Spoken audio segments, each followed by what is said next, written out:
Hyderabad Kukatpally murder mystery తేలిపోయింది. అసలు నిజం తెలుసుకొని పోలీసులే అవాక్కయ్యారు.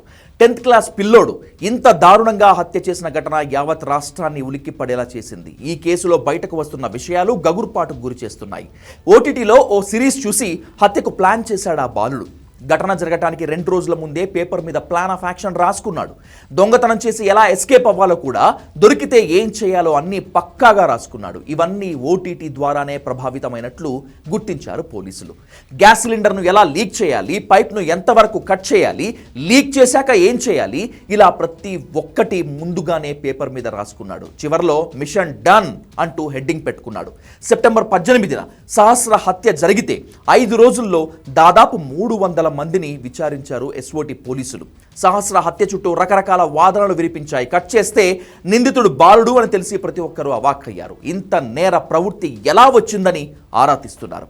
ఓటీటీల ప్రభావంతోనే ఇంతకు తెగించినట్లు తెలుస్తోంది. నిందితుడు ముందే దోపిడీ ప్రణాళిక రూపొందించుకున్నాడని, ఇంట్లో దేవుడు హుండీని పగలగొట్టి డబ్బులు దొంగలించేందుకు ప్లాన్ చేసినట్లు గుర్తించారు.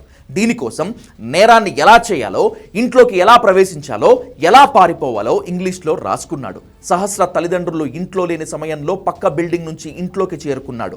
హుండీని పగలగొట్టే ప్రయత్నం చేస్తుండగా సహస్ర చూసింది.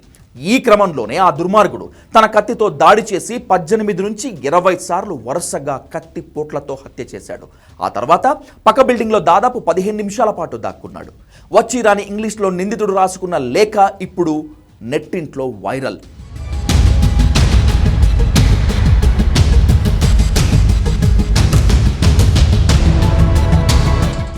నిజానికి మొదట్లోనే బాలుడి మీద అనుమానం రాగా హత్య జరిగిన రోజే పోలీసులు అతన్ని విచారించారు.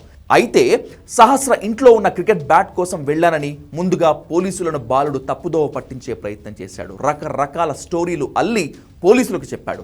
సహస్ర ఇంట్లో నుంచి గట్టిగా నాన్న నాన్న అనే అరుపులు వినిపించాయని కథలు చెప్పాడు.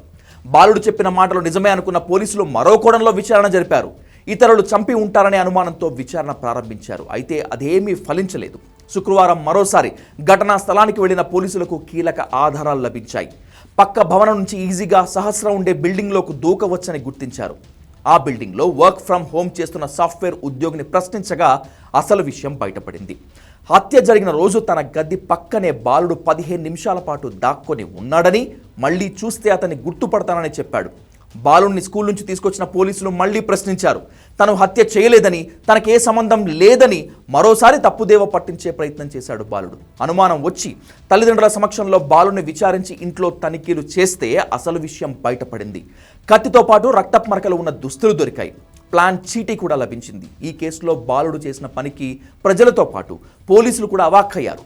చోరీ చేయాలనే ఆలోచన రావటమే కాదు, దొంగతనానికి ఎవరైనా అడ్డుపడితే ఏం చేయాలి, ఎలా దాడి చేయాలి, ఎలా పారిపోవాలని ముందే ప్రిపేర్ అయి ఉండటం, అది ఓ పేపర్ మీద రాసుకొని ఉన్నాడంటే బాలుడి మైండ్ సెట్ ఎంత వైలెంట్ అనేది అర్థమవుతోంది. పైగా పోలీసులు వచ్చి అడిగినప్పుడు కథలు అల్లి మరీ చెప్పాడంటే బాలుడి మీద సోషల్ మీడియా, ఓటీటీ ఎఫెక్ట్ ఏ రేంజ్లో ఉందో అర్థం చేసుకోవచ్చు.